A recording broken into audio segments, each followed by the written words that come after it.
What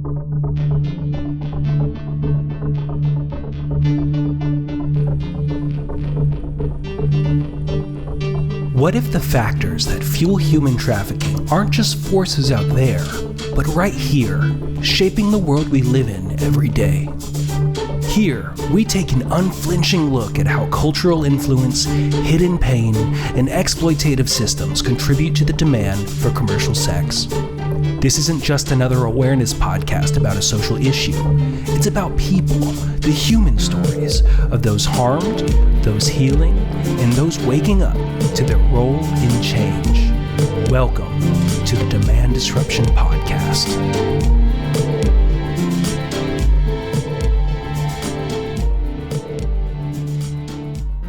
When I started volunteering fighting human trafficking, I kept hearing this thing about how we need to be a voice for the voiceless. I mean, it sounded good, and I was like, yeah, okay. So I'd repeat that a few times. It didn't take long. In fact, really after my first meeting with somebody who had lived experience, a survivor of human trafficking, to understand we don't need to be their voice, we need to amplify what they're saying.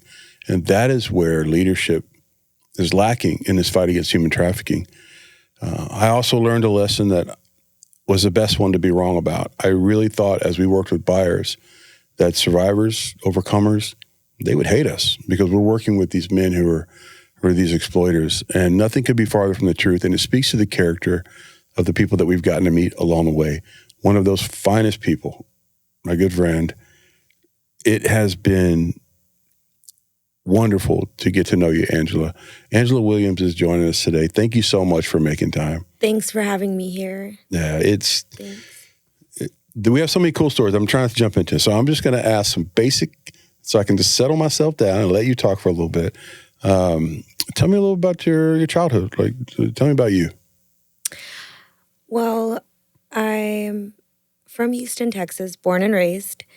I grew up and went to school south of Houston, and it was wild. I grew up in the 90s when, the gang culture was taking over, and rap music was emerging.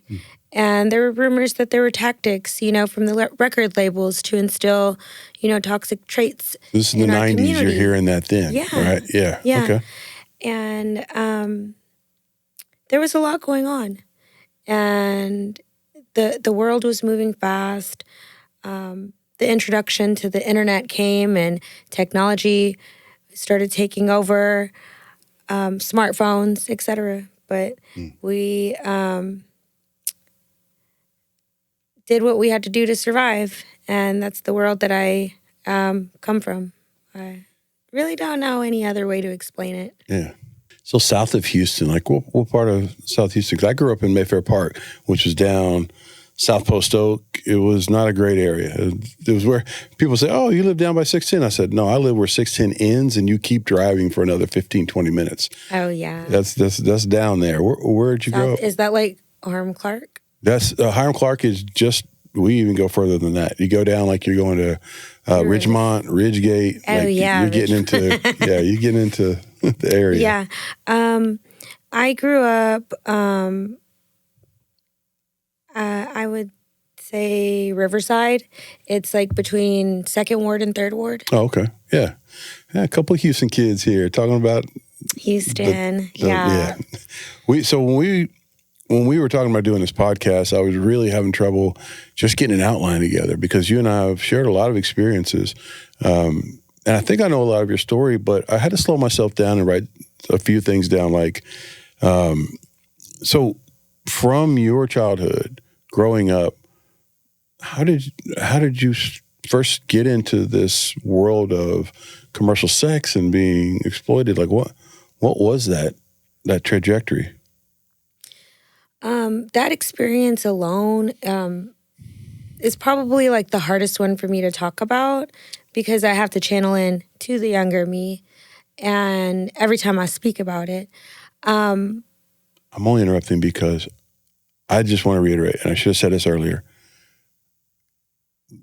please don't do anything for us. Oh, no. I'm But I not know you're sensitive, not, but I'm letting people know it's not easy to talk about that. Okay. All right, I'm going to give it to you again. Sorry, because I messed it up anyway. I didn't really like that. Thanks, We're not going to do very good. Thanks, Dad. Good. I'm okay. Shut up. Yeah. She told me I'm like a cool dad one time. And I was like, am I old? I probably am. Yeah. Yeah. Probably old enough to be a dad. So growing up south of Houston, can you kind of take us through what just growing up in a sort of rough area and how that then became just being exploited, being in this life? I would say I grew up around a bunch of kids, that faced a lot of social disadvantages. One, the community centers that were available and the resources that were available just to keep us away from the gangs were mainly for boys. And there wasn't too much out there for girls. So lack of resources really because lack of resources always equals lack of choices. Correct. And we still went to this place on 45 and between Telephone and Cullen. It was at the time called Youth Advocates. I think it's like Revolution now. I forget. Yeah. I don't want to say it wrong. But there was like a hip hop center where they taught breakdancing and brought in Job Corps. Like we were able to go volunteer in the schools and volunteer at clinics and stuff and just bring awareness to other youth about staying away from gangs. And I was really involved because I was just trying to escape. I was just trying to make a way out. I think everyone from where I was from was just trying to find a way out. A lot of the people that grew up where I grew up still to this day have never left that neighborhood, much less the city, state, or country. Generational, right? Yeah.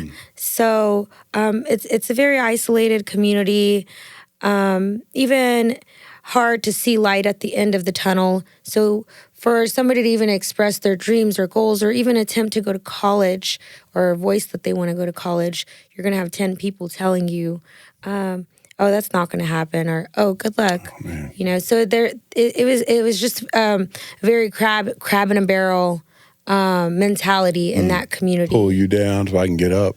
Yeah. So I was blindsided. I was independent, raising myself, had a driver's license at 15, 2 jobs at 15, and I still needed help. I still had a financial disadvantage, and I was still a little bit awkward, the oddball. Liked punk rock and rave parties and stuff in an era where it wasn't cool. And probably stuck out like a sore thumb to a trafficker. I didn't know at the time. I was recruited through a high school friend who left the campus, came back to get girls she thought would be okay. So this familiar face comes back in, starts talking about the good life and other things I can hook you up with. She just said she got a new job. Nothing else. I got a new job. It's easy. And it's fun. That's it. Very vague. And that was enough. And that was enough to get me to explore my curiosity and see, hey, what's going on over there with that girl? Because we can't overlook everything you said to this point. There weren't really resources for girls, so choices are limited. There's an immense disadvantage socioeconomically, right? You got 2 jobs as a 15-year-old, you still don't have enough money. The neighborhood you're in doesn't see college as a possibility. It's why are you going to waste your time thinking about something like that when that's just not going to happen? All of these things, this is your oxygen. This is what you're breathing. Yeah. And then somebody comes by, because we all think that there's some story of, oh, there's riches and I'm going to make you famous and all that. She came by and said, I got a job. It's easy. And it seemed like the thing you said to begin with that I really, really fixated on was everybody just wanted out. Yeah. And this was an out. This was getting out possibly by just going with that. I got a job. Yes. Wow. Yeah. Blindsided. And even when I first went to her, alleged job, it was a strip mall, a commercial building. You would think like if something bad, really, really bad's going on, like why isn't it shut down? Yeah. Or why aren't the cops pulling up every night? So I was brought to a brothel where I still had no idea what was going on. I wasn't exposed. I wasn't hypersexual. And again, you're 15 at this point. Yeah. No. I was 17. 17 at this point. 17 Okay. by the time I was recruited to be groomed. I kind of later started becoming like desensitized and having conversations where sex and acts of sex were normalized. I would say prior to that, just to rewind it a little, in the Latin culture, there was a maternity ward. Sex was something normalized in the Latin culture from the age of probably 12, 13. It was happening all around me. 12, 13. And A child, some haven't even got their period yet. It's just this absolutely early. And then the quinceañera is 15, and everybody goes, oh, she's so young, well, the things you've experienced or people have experienced already. People were getting married. Their parents were allowing them to marry older adult men and, consenting to it. Because they would provide for them maybe, or it was culturally not that strange. Okay. Yeah. This guy's 25, and in today's world, a pedophile, preying on a 14-year-old girl, but because she's pregnant now, you can get married. Yeah. Disregard, the strip of her childhood. Yeah, I could go on about my childhood and what brought me to that, but mainly just society and culture making things that should be valued and things that should be normal, that should not be normal, and things that should be valued, desensitized to where it doesn't matter anymore. And I think it's so easy, and honestly, it's a little irresponsible to say, well, yeah, that is a terrible story. My heart goes out to her. She grew up in a bad neighborhood, or she grew up, insert whatever localizer there. Well, that does happen in bad neighborhoods and so on and so on. That's just not giving it enough respect, because what you're talking about, the normalization, access, and then manipulation, those things are happening everywhere. It's different though, because there's cultural and social economic indicators that are so different from one neighborhood to another. But to dismiss it as just a bad neighborhood and that just happens. Well, what's going on here is these areas with lack of resources that need resources are breeding traffickers that are recruiting girls. Also, they're breeding drug dealers and traffickers, and sometimes those industries tie hand in hand. They're breeding buyers, and the burbs are just 20 minutes away. It's down the road. Eventually, they're going to go prey, on the suburban girl, at a high school in Katy, because they know their parents aren't there all the time. That's right. Either way, it's like lack of supervision, lack of proper parenting, lack of resources. There's so many factors that go in to the moment a person's being broken. Yeah. And there's so much that you have to understand. And when you understand that, you understand what a trafficker is looking for. And that's just like the conversation we had with Pinocchio. And talk about that a little bit. I've seen that movie when I was a kid and maybe once when I was an adult with my kids, and I felt like I was watching something AI created, but it was right there in the film. Yeah. Talk about that. Yeah. Well, the original Disney version is a lot more intense and traumatic than the new Disney version. The edited one. But the edited one. Yeah. But it's still a story of child exploitation. It's still a story of child trafficking. And there's moments where the bad guy is grooming what some would see as predators, but they were victims also. Because he was also selling them a dream, saying, hey, I'm going to give you stardom, I'm going to give you, wealth, I'm going to take you out of here, and we're going to make it. And let's go after these little boys. Yeah. Not only little boys, but little broken boys, the bad ones. And they find Pinocchio. And they take him through this grooming process where they're selling him a dream and desensitizing him until he gets to the trafficker where he has his rude awakening. And at that moment, his dreams are shattered and broken before he's even exploited. So if you're watching this and you're saying, what is she talking about? I saw Pinocchio. That didn't happen. I get it. I do, because I had the same thought.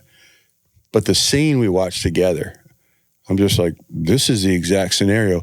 There's one guy with all the money promising this person, if you can get me access to that person, you'll get some of the money. In fact, you'll get a lot of it.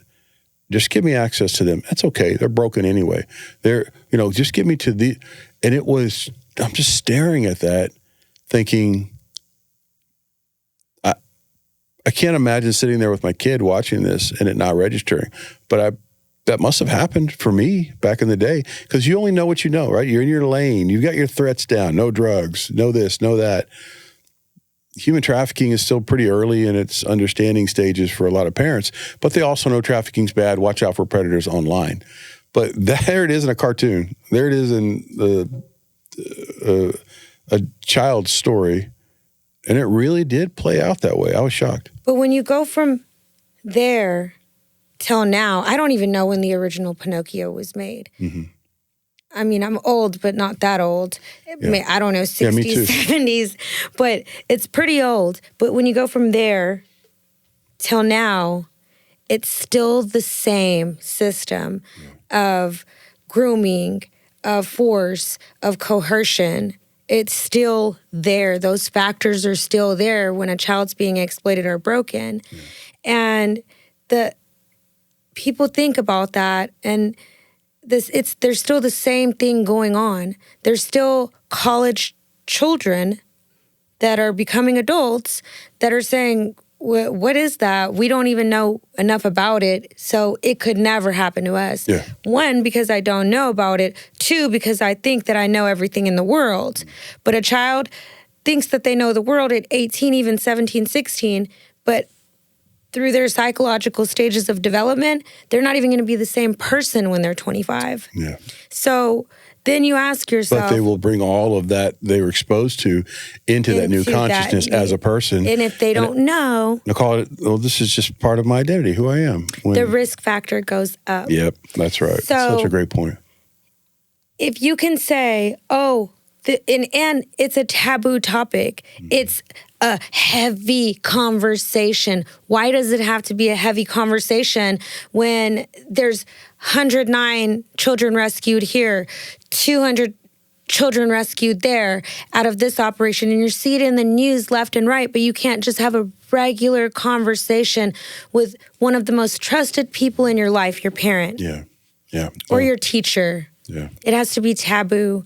As early as you can put your child in front of a television and show them a Disney movie that you didn't even filter to notice is as early as you should have conversations of enlightenment and awareness. It's a great point. I remember, I think I countered yours with Cat in the Hat, and I was watching it, and there was a scene in there where he's talking to this garden tool, and he's like, Something about, oh, you dirty hoe. I'm just kidding. I love you, baby. You know I do. It was weird. And it was also at the time, I was like, what? Why is this even in here? It's not even really relevant to the scene. And it's, if I weren't paying attention and I, here, put it on, it's Cat in the Hat, it's fine. And I go in the other room and that's on. My kids sees that. What, they got questions they got to come to me and ask. Maybe, I hope. But if we are having conversations, to your point, about little things, then they'll come talk to you about bigger things.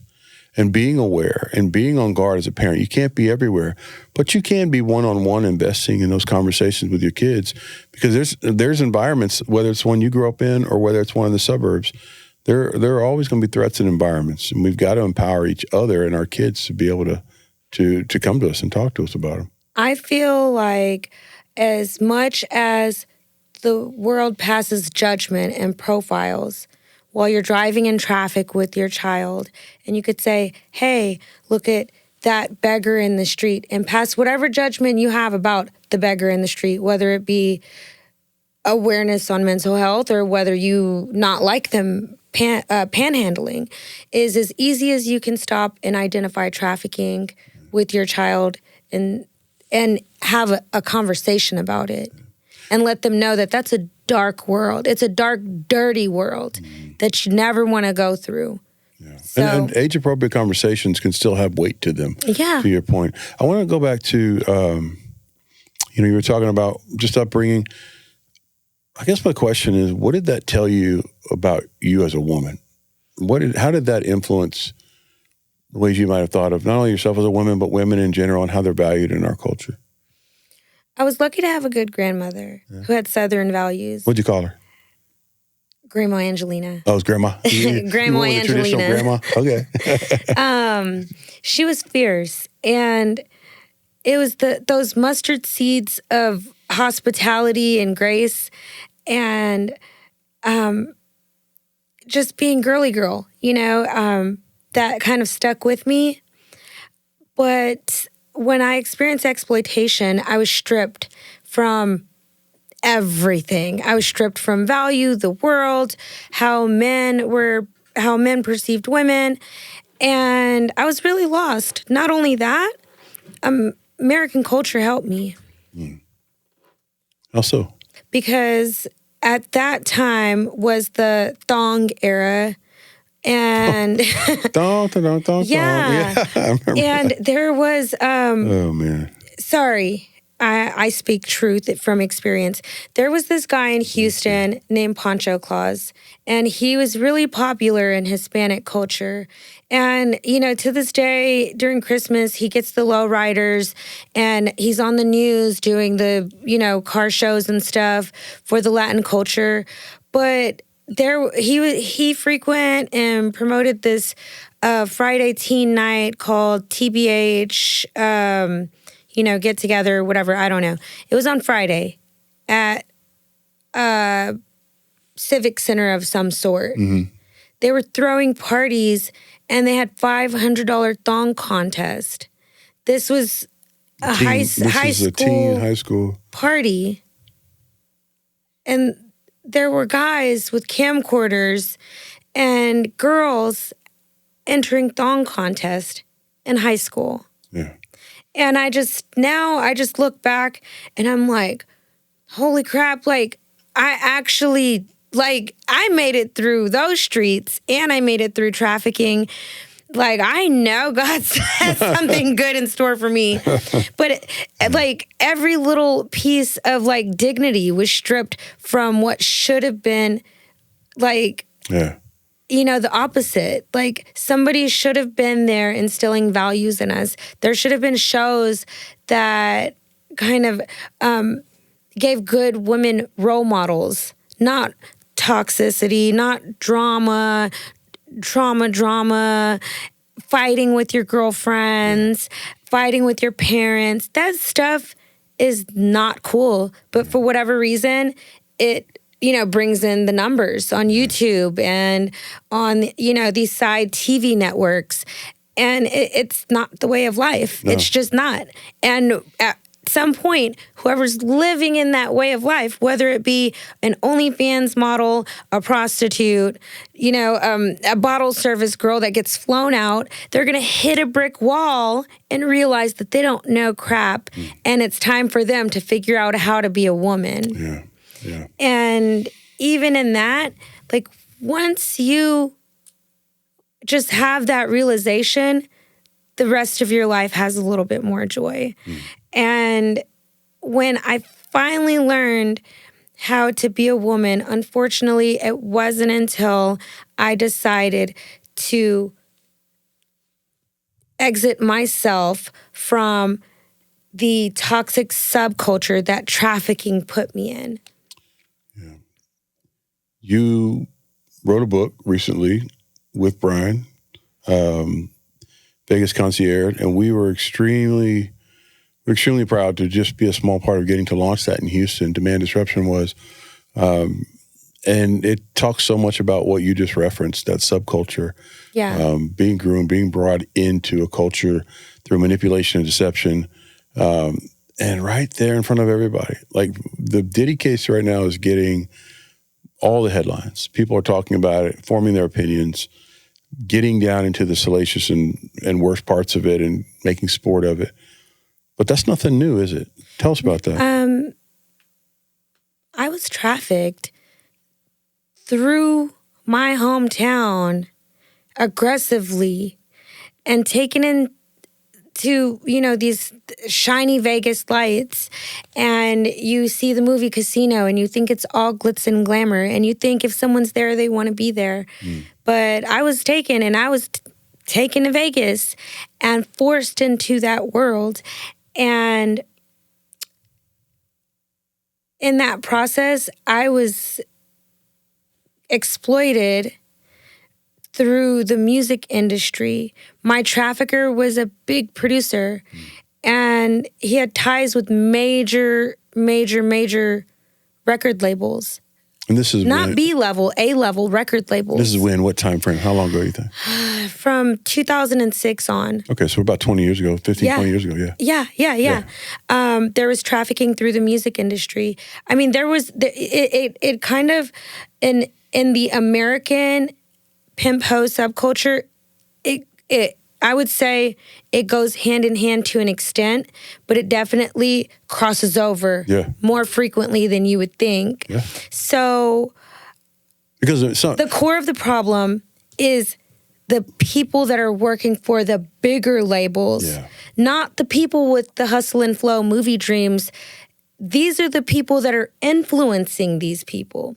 These people up here with the money and the record deals and the A&Rs and the A-list artists that are coming in and out of their mansions as they're coercing and grooming women. These people up here are the people that these people down here look up to. Oh, I'm a sneaker pimp on Bissonnette, but I really want to be a rapper because I feel like rapping is going to take me out of the slums. Even the trafficker, the whole entire circuit is thinking that they're going to get into a different phase of life through trafficking, but in actuality, they're tied in bondage in an evil subculture that's dictating and manipulating every day of their life. And they're looking up to the Diddies. They're looking up to the Mollys. They're looking up to all these people, Andrew Tate, that are providing narcissist love and lying about how they really respect and treat women. And you have these people that are hoping that one day they could be like them. And then you have the civilians from the outside in, and they're like, dang, that guy's cool. That guy has a mansion. He's rolling with these A-list artists, with Bieber, French Montana. He's got Phantoms, Maybachs. His life must be great. It's not that great when you have to walk the line and walk chain, and you go to the feds for anywhere from 3 years to 299 years for trafficking, something that in your mind, you manipulated yourself to think was okay, that it was okay to abuse and take lives and traffic women. Because in a lot of ways, it was a measure of their own kingdom. Like, I'm a king. I can do this. And if you'll do this so that you'll be in my circle, or you'll get my blessing, or you'll be able to come and be part of my world, then I own you. Everyone's screwed. And he absolutely would use that term, I own you, I own you. Mm-hmm. And we could be talking about Diddy right now, or we could be talking about Molly Mall 15 years ago. They would not have stopped if somebody didn't stop them. This is why I have so much respect for people who speak up.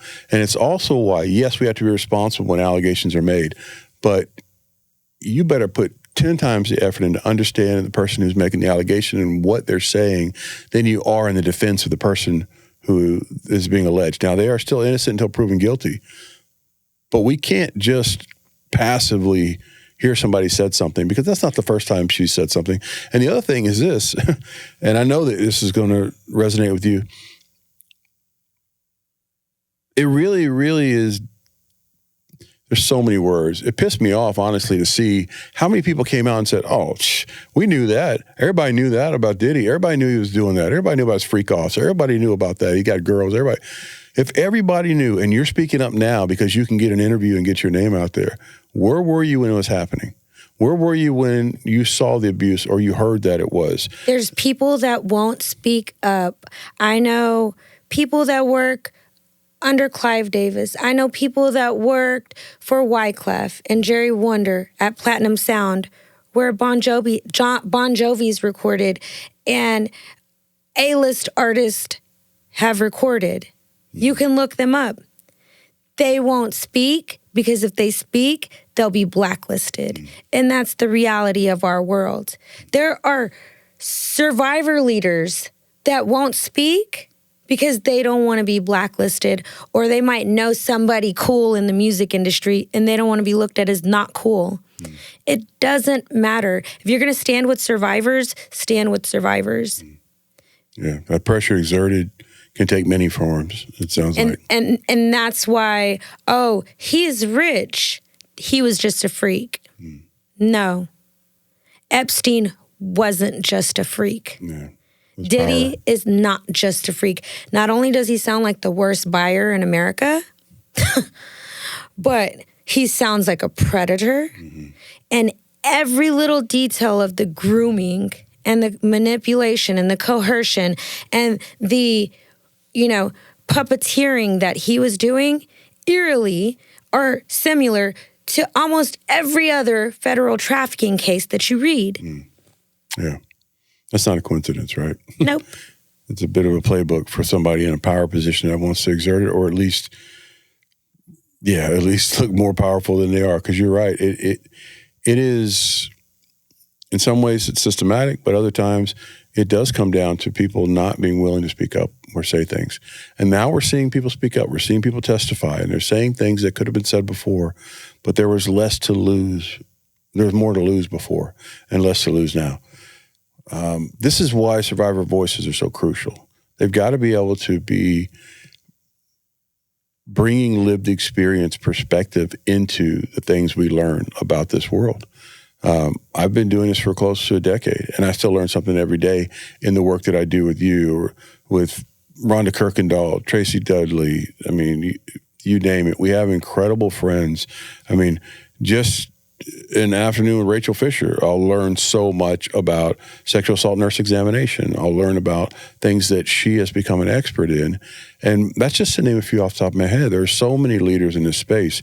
And that's why we wanted to have you on this platform. Because if we're not using this platform to have conversations about humanity, then what's the point? It's just another podcast.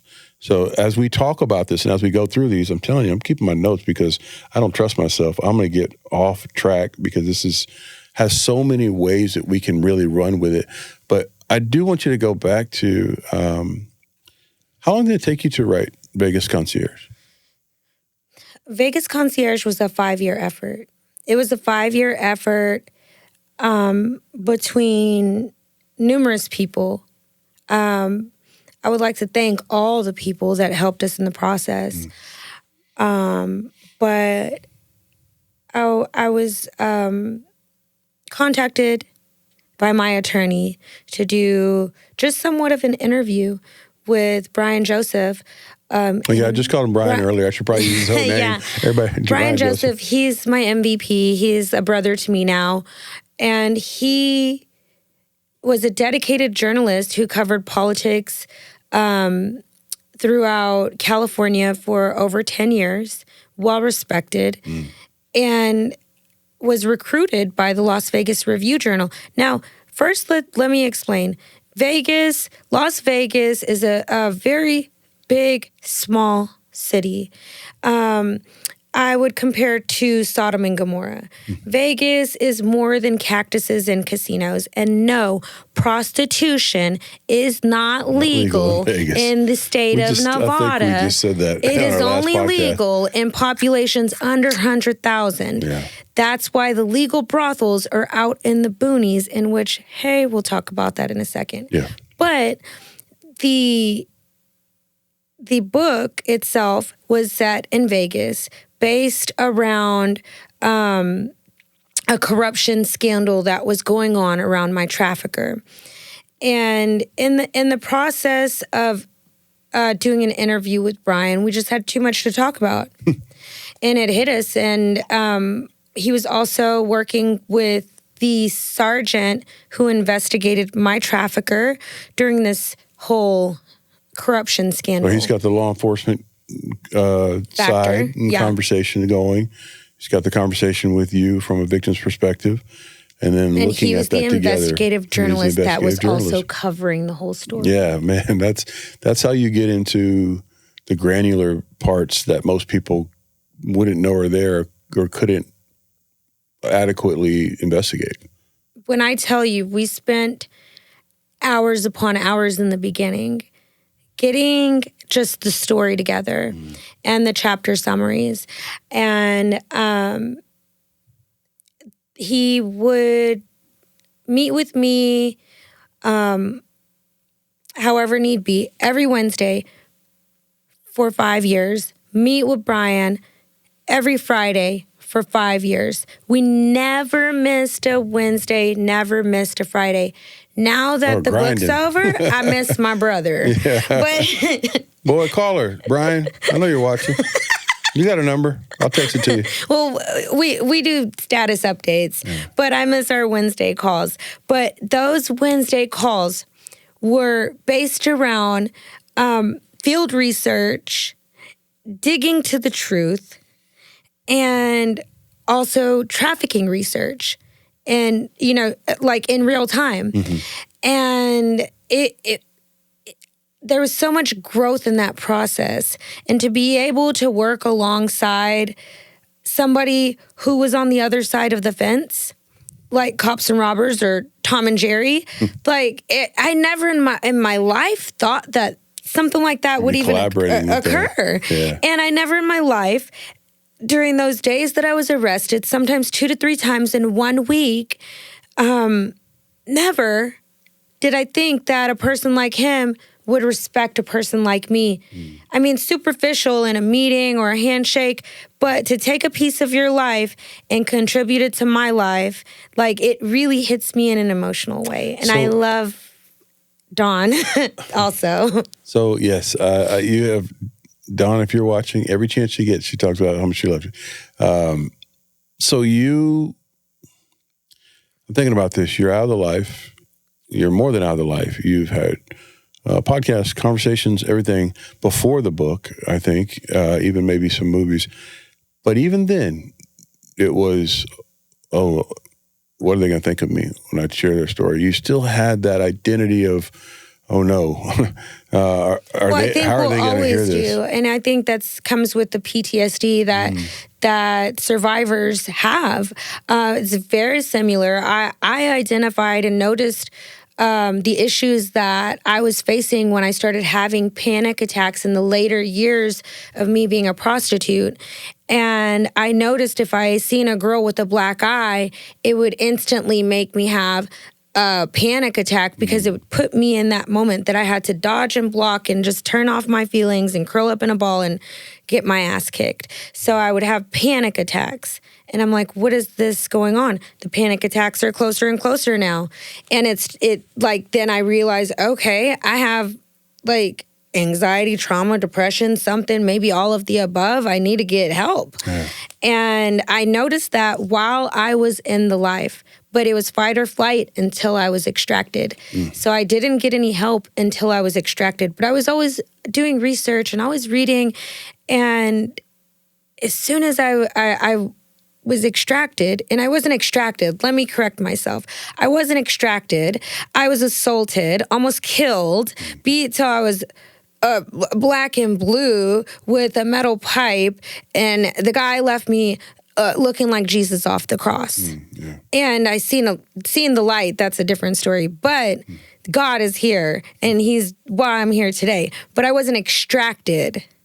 Extraction is such a vague word. I wasn't extracted. Nobody came and flashed two lights, and I, jumped in a cop car. It nearly cost you your life to have an opportunity to even get help. To be grounded to near death because I didn't listen to those warning signs and whispers. And I didn't leave when I could have left. Everyone says, oh, why didn't they just leave? I wish I knew the answer to that too. Yeah. But now that, I do research, I understand the power of invisible chains and manipulation and the pimp control that they have. But yeah, it brings me to that point.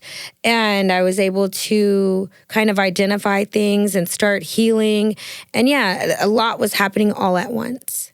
And I wish that I listened to the advocate that told me everything that was going to happen, and it ended up happening. And all the advice she gave me, I was grateful for because it resonated as it was happening. But if I kind of believed her a little more, I could have prepared a little better. You had a statement the other day, and we were talking, and I know it really got Krista's attention and mine as well. And it was, you're not out of the life until the life is out of you. Yeah. What does that mean? Okay. You will always be a seed of who you were, but it depends on which side you want to water. What you do with it. Which side you want to water. If you decide that you're going to transition and try to just start a new life and explore what a new life is, or your identity through Christ and who you are and who God wants you to be as a woman, then it can be free. You can begin to feel again. You can begin to address the trauma that you should have addressed a long time ago. Everyone's healing from something. And we're sinners. We all make mistakes. Anyone who says they don't is a liar. Yeah, they're trying to say something. Yeah. But we all make mistakes. But when we're able to identify those mistakes and hold ourselves accountable for what we can and move past that in a healthy manner, one with religion. So your faith is a big Christ, part. It's important to you. With me, Jesus. Yeah. And two, with a therapist who is trauma-informed and specializes in human trafficking. Yeah. If not, they're just going to wrap their mind around you. Yeah. That therapy might be wasteful. I'm just going to be honest. Because you're not going to be able to be honest with the therapist because you're going to feel like, what you were saying earlier, you're just, like the mole in the room, for better words. Yeah, okay. That makes total sense. That really, you were even talking about how being able to ask yourself, what am I afraid of right now? Like whenever you'd have anxiety, even out of the life, having these self-talk processes. There's nothing to fear here. I'm safe. This is okay. Like, what am I afraid of? It's easier said than done. It sounds great as an exercise, but you were talking about how much work it took to get to the point where you could answer those questions, and it would give you some piece of your identity back and some of that security. But that must have just been so hard to get to that point. I'm a mess. I am a mess. And every day I pray and try hard to be less of a mess. And I feel like if you can identify your fears and take them head on and battle them, it's mind over matter. We shouldn't put trust in money, man. We put trust in God. Yeah. Fear, anxiety is fear. You're afraid of something, you're freaking out. Yeah. Anxiety is fear, and fear is not of God. And I would have panic attacks. The doctor gave me and monitored alprazolam, which is a controlled substance. It worked for the moment, but I couldn't feel life. Yeah.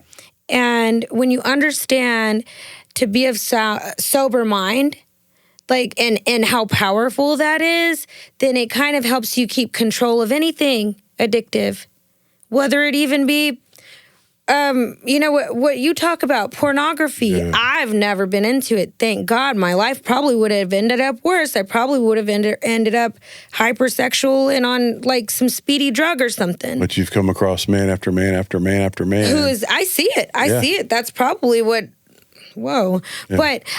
But anything addictive, if you understand mind over matter and the power of being sober, then you know why do people do drugs?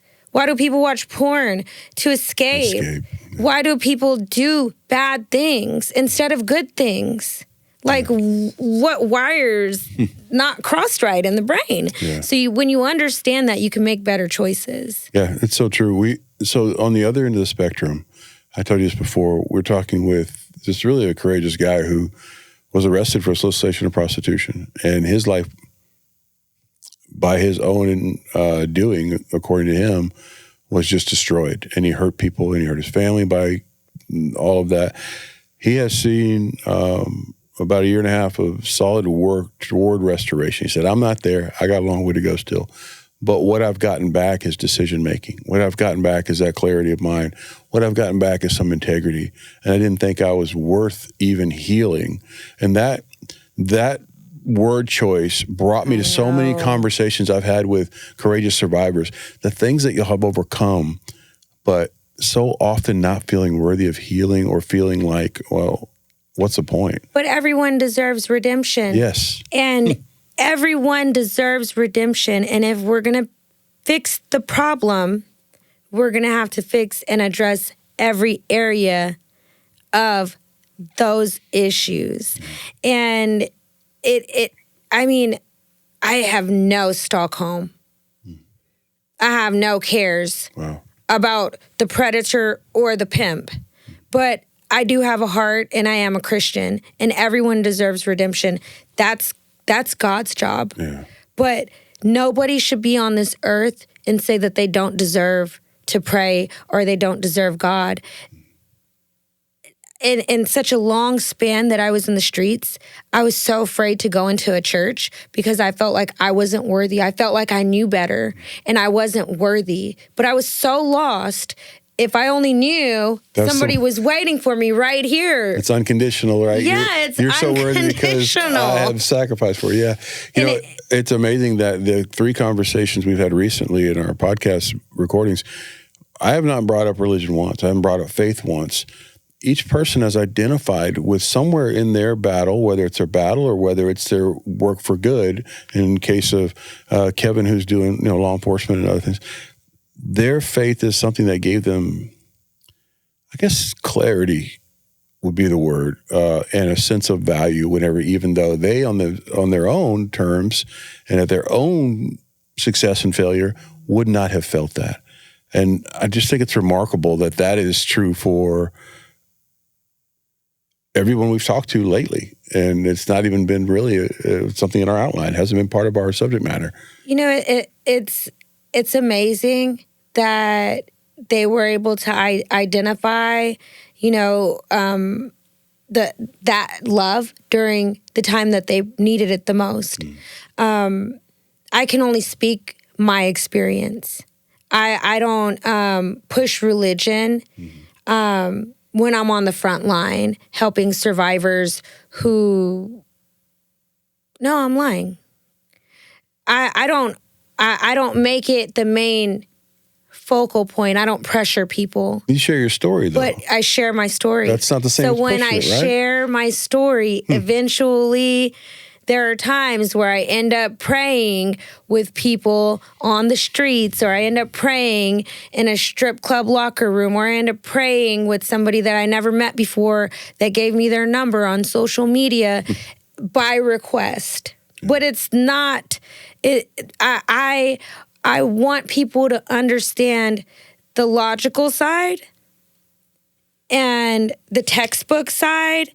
And I want them to also have an open mind to the fact that these people need love, they need care, and they need people that are dedicated and tailored to help glue them back together from what they've been through. Yeah. And in that process, you can't do one without the other. You can't understand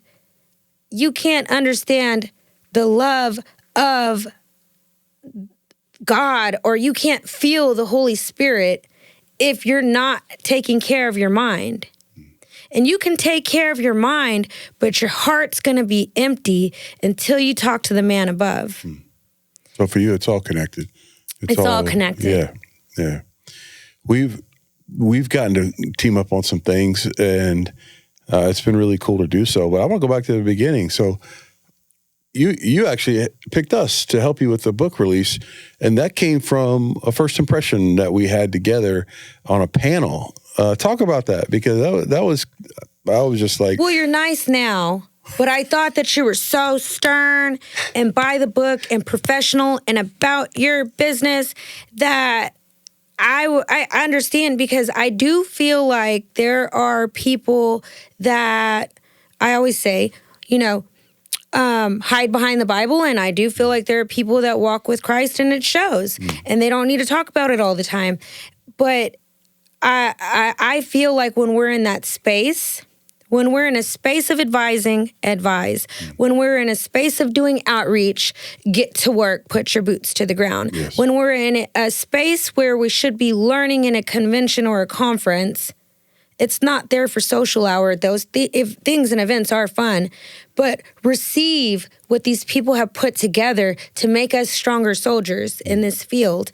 So I just felt like in the moment of the topic, which was a film that I did with Exodus Cry called Buying Her. Yeah. It's not for the weak. No. There are some people that get triggered when they watch it because they haven't healed, even if they've been in the industry for 10 years. Yeah. You might want to address that, because if you're not healed and you could get triggered by watching a film about buyers, then you might be susceptible to. Yeah. And you don't want to put that on a victim that's younger that is already broken and trying to get her stuff together, or put your perspective on something or someone because of your emotions at that moment. Yeah, it's complicated. So when I am in the space of where I need to be, I'm sticking to the subject and contributing through my lived experience on how I can go back and see from the things that I've seen and analyzed and apply them to what we're studying, learning, or talking about. So on that panel, you said things about buyers that were very accurate, and you said things that people disregard. These people are entering a world through a chain of pornography. Pornography desensitizes your sex life. Pornography ruins you long term. Not only that, the victims from the porn stars, their images are being circulated thanks to the Take It Down Act that passed this year, and everyone that helped that. Great work on that. Yeah, Texas. Because before now, there's going to be a change and a shift, and people have the options to delete all those images. They had no ownership before, yeah. They had no ownership, and from one scene is creating 1,000 adult films across the world. Yes. And across the world. Hyper exploitation at an exponential level. Our friend Chrissy Outlaw said, you know, I don't even own my given name. If you look it up, it's a porn site. And I was manipulated into that. And it's heartbreaking to hear that. I've heard her say that a couple times. Yeah. And no one should have their identity manipulated from them. That's awful. Yeah. And people think that it's just one, you know, like it's just one look or one-sided. Trafficking can look so many different ways. Yeah. And you have to acknowledge that exploitation is exploitation. And a buyer is going to be a buyer in a longer time span and a longer shelf life. As long as he has money, he's going to be a buyer. He's going to be a buyer through 3 generations of prostitutes. Yeah. 3 generations. There's faces that come to mind of men who got caught. And when they got caught, they were in denial. Months into our program, they started to kind of come around and accept some things. By the end of the program, and I said this to another man who we interviewed, they say things like, I'm glad I got caught. And it was because if they didn't get caught, there is no reason to think they would stop. There's no reason to think somebody who's taking advantage or has all the power or can manipulate a scenario so that they have gain, regardless of what the other person feels, that they will necessarily stop. And especially when it's homogenized so much that she's getting money and I'm a nice guy. I'm not mean to her and I'm getting what I want. This shouldn't even be illegal. There's justification, all of it. It's saturated in that. So when we stop and take account and say, no, because you're arrested, that doesn't mean you're taking accountability. Accountability is when you start to do the work, a fraction of the work that you had to do to get back to identity, to understand, okay, what led me here? What was this? For these guys to come to an understanding that they are responsible, but also culture helped condition a mindset where it was accessible and they were ready to buy. That's a big thing. But when they do that, they don't buy again. We've got to be able to go into the complexity of it and have real conversation. And a lot of that conversation needs to be led by our survivor leaders. And I don't mean a video in your class that says, this happened to me. I mean what we're doing here. There are people that are going to watch this and not know what to make of some of the things you're saying because they don't have the perspective. But they are going to now be able to take some of the context you're sharing from not just your lived experience, but your victory, your overcoming. Take that and understand this issue better. And that's what we need more of. It makes me think of something we did recently together, and it was really all centered around the argument against legalizing prostitution. When we talk about legalization of prostitution, the documentary that's coming out, The Right Track, we got to talk about that at length on a few things. What would you say if somebody said, we should legalize prostitution? How does that hit you?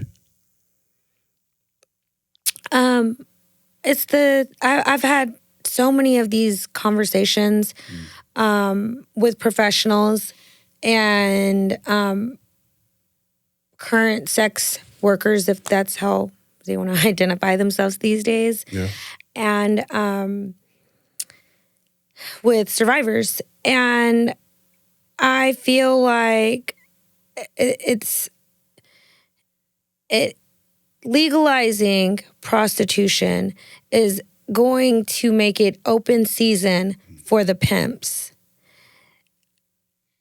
Once they make it open season for the pimps, the buyers are going to go haywire too. Yeah, exponentially increase. It'll be a purge. I mean, look at what's going on in the Northwest. Even though there are people that argue that if it's an issue of making it taboo or not taboo. So if you make it not taboo, it's just gonna make them feel like, I don't want to be a bad boy. You can say that about anybody. No, honey. Yeah. That doesn't happen overnight. Because they're not talking about the margin of people that are, well, if it was legal, why not? That flood, it is ridiculous math to think that an exponential number of buyers that increase demand tenfold, fivefold, is going to equal less trafficking. To even think that that would be reasonable is ignorant. It's willfully ignorant. And I don't say that to insult people that have this mindset. I say that to say there's so much more to this. If you think that legalizing prostitution is a solution, we'll come right back to why we're having you on this podcast. Listen to the people who can tell you exactly why that's not true. Because when we find discussions are centered around narratives, it's so easy to say, oh yeah, we should do that. But when you have to dig deep and you have to own some of the knowledge you gain, that's when minds are changed. And that's the fear I have, because in our generation, in our kids' generation, this vote will come up seriously in America. Yeah. And the thought that we would make this decision based on well, I'm not going to shame somebody if they want to do that for a living. That's not the same as understanding the issue. Well, out in New York, they come by the busloads against it. So they come by the boatload, saying, hey, this is our way of life and our way of living in busloads. I mean, that's a it's a culture of people who haven't came to a place of acceptance. So while you were in that life, would you have even possibly thought that too, maybe? Yeah, absolutely. So it's a consciousness, because that is your existence. And I can take some control here, and at least it'll be a way to make living. It goes back to how we started. You thinking, well, this is my life. This is it. Like, I'm not going to get out. I'm not going to go to college. I'm not going to whatever. That was that type of environment that the thinking was in your old neighborhood. And then to take, I've had overcomers tell me while I was in their life, yeah, I would have thought it was empowering. Yeah. And now that I look back on it, I'm like, no, I'm just giving them permission. I don't even recognize the old me anymore. Amen to that, man. I love to hear that. Okay, so what is next for you? You always got something going on. Are you going to just relax for once? No. Are you going to slow things down? No? Okay, so tell me about it. I have this argument with my parents, and I just feel like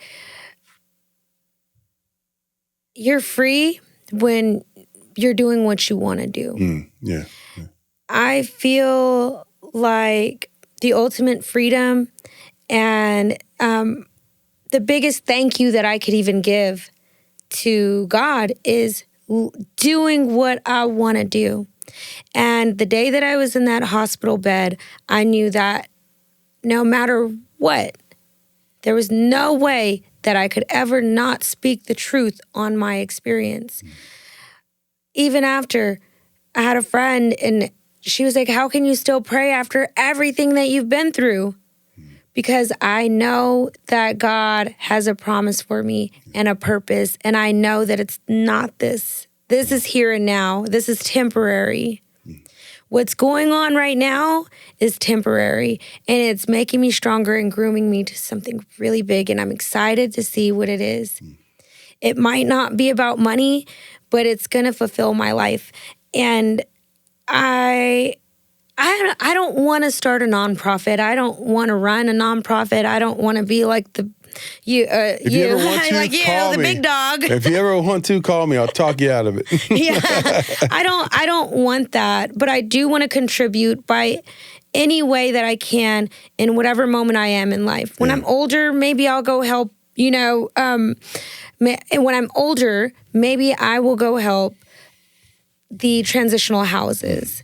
And, just, sit up with survivors and stuff when I get too old or sponsor or house some survivors or something. But as long as I have, energy, I'm hitting the streets. Yeah.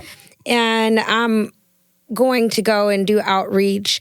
I have a program that I'm starting with some really great people out in Harris County Sheriff's Department, Precinct 7. Shout out to Constable Phillips. And a big shout out to Congressman Al Green, who gave us the earmarks and the funding to start this program that we've had a passion to build and create maybe way before. Yeah. So I know all this whole year we've been working on that program. It's just a work in progress. How close is this to where you're from? How close is Precinct 7 from where you grew up?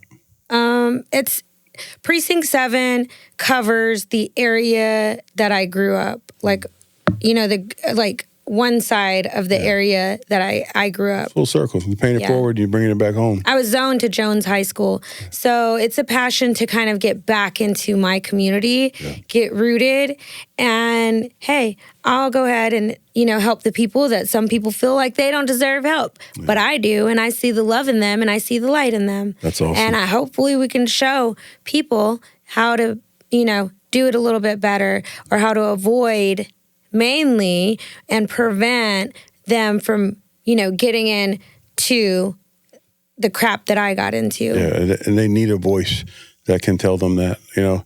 Yeah, but we're going to do mainly advocacy. It'll be a human trafficking advocacy program within the police department. And this is what I would say. If you want to do something, do it. It's not going to be easy. Mm-hmm.